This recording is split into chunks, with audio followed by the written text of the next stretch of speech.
Oh my gosh, you guys, what's up? It's me, Model Spy, back again with another video for Switchblade, and today I'm going to be discussing my top 5 favorite games in 2020. Now, why do I say in 2020 and not of 2020?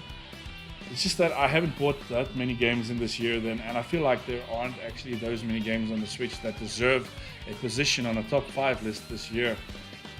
Sure, we've got Hades, sure, we've got Jurassic Park Evolution, we've got a bunch of cool games, but none of them capture the imagination like the ones that I'm planning to put on my list, in my opinion. Again, as I'm saying that, please remember that this list is my opinion, and if your game doesn't appear here, that definitely doesn't say anything about whether that game is good or bad. It just says what I think is the most enjoyable game, or are the most enjoyable games on this console at the moment. Just a little disclaimer from my side around how I decided to get a game on this list. So the rules are as follows. Number 1, the game didn't have to come out this year. It could have come out like on the launch of the Switch. It doesn't really matter.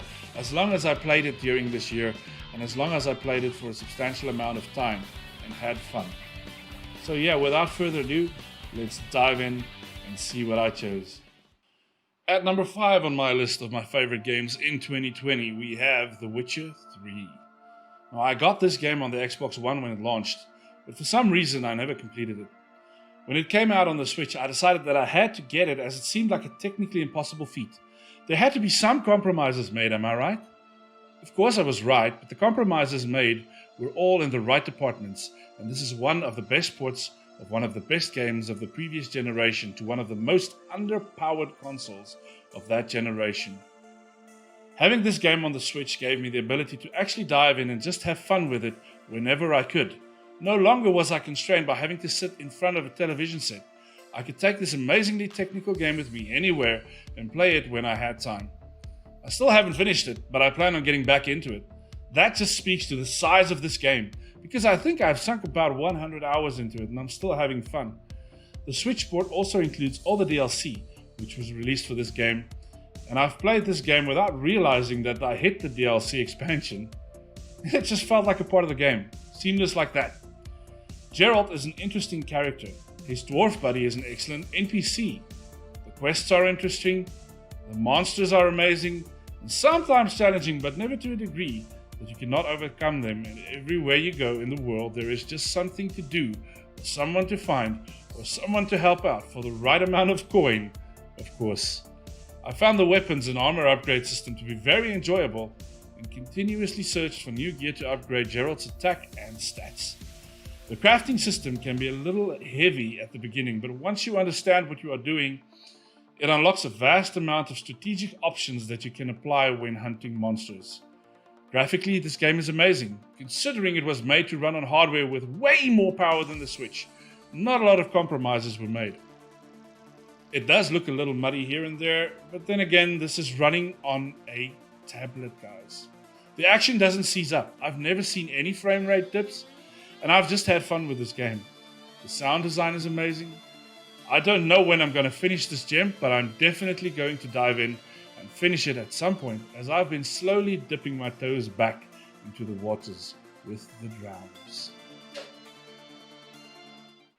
At number 4 on my list of my favorite games in 2020, we have Burnout Paradise Remastered.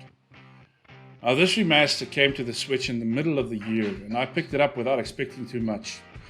Boy, was I wrong. I found myself going back into the title at least once a week to complete a few races. The action runs at a smooth 60 frames per second and the graphics are decent. It brings back the nostalgic feeling of the classic older arcade racing games. Spiritually, it feels to me like the successor to Need for Speed Underground, which is a difficult space to fill.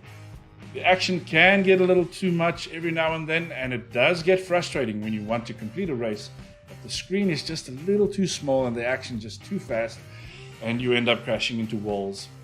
But all of that is forgiven when the endorphins hit after winning a race and placing first while the 90s rock and roll hit Paradise City by Guns N' Roses is blasting in the background. Sound design is epic in this game, the amount of vehicles that you can unlock are tremendous, The Switch gets all the DLC for free, and like I said earlier, the graphics are great. especially running at 60 frames per second. At number 3, we have Doom Eternal. Look, I haven't played this game a lot yet. I know it's been out on other consoles, but I decided to wait and get it on the Switch. That is what this channel is about, after all. I can honestly say that I'm not disappointed with my decision. The graphics are on point, the action is fast-paced and enjoyable, the violence is gory, and it's such a throwback to the 90s. And man, when that Doomslayer medal drops, you just want to headbang along with the Slayer. I can see myself playing this game right through and having a blast. It may be one of the later titles in this year, but I'm definitely sure it's going to be one of the better ones on this console. I'm having even more fun than I did with the original port of Doom, and Panic Button are just masters of the id Tech engines. At number 2 on my list is a game that I think every one of you is expecting to see on this list, and here it is, Animal Crossing New Horizons. What can I say about this game?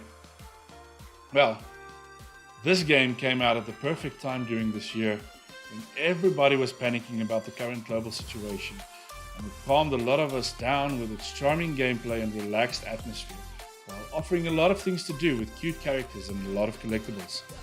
I found myself waking up every morning playing this game for an hour before going to work.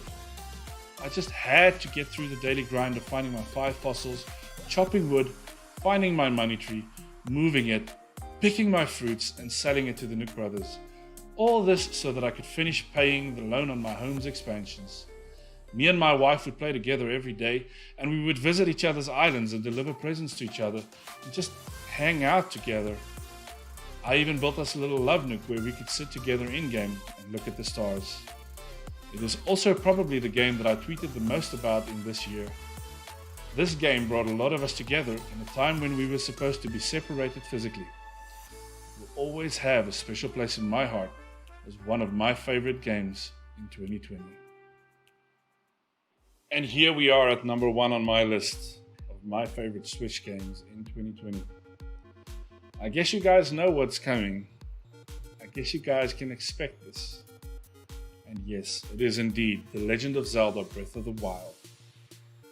What can I say about this game? It's the first game I ever bought for this console, and it's the reason I keep picking it up. There just isn't any other game like this out there in existence right now, in my opinion. Whether I'm out there looking for shrines to gather hearts or stamina, or busy farming weapons while just generally exploring and see what I can find in the land of Hyrule, this game just awakens the inner child in myself with its boundaryless story and seemingly limitless quests and interesting side quests. I just cannot see myself owning a Switch if I'm not playing The Legend of Zelda Breath of the Wild. This game has been out for 3 or 4 years now, technically 4, and I just cannot get enough of it. I've defeated Ganon like 3 or 4 times already, and every time I'm done I find myself diving back in for one more playthrough. Graphically, this game is impressive due to the art style that Nintendo went for, which compensates for the computational constraints of the console. The sound design is amazing, the story unfolds as you play it, when you want to play it, where you want to play it, if you want to play it, completely asynchronously, which is an amazing feat. That makes this game feel like a living, breathing world. I even like the weapon degradation system because it gives you something to do besides exploring the vast landscape, the size of Tokyo. Not to mention within that landscape there exists a vast amount of Easter eggs and references to other games, and even a wink to Nintendo's late CEO, Satoru Iwata, in the form of an ever-present Lord of the Mountain horse/stag spirit, looking over us as we play the last game he was deeply involved in, getting out the door. Wake up, Link. Wake up. I probably will again. So, thank you guys for watching this video. I hope you had fun along with me. Again, if your game is not on this list, that doesn't say that I don't like that game. It doesn't say anything about that game. In fact, I would like you to sound off in the comments below and tell me what your favorite games in 2020 were. Maybe your favorite games were not launched in 2020. Maybe they didn't come out this year. Maybe they came out earlier like mine. It doesn't matter.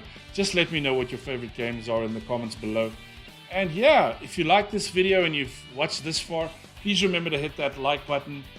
and punch that subscribe button and ring the notification bell so that you can get more awesome videos like this from me. I have been Modest Spy for Switchblade. Over and out. Stay safe.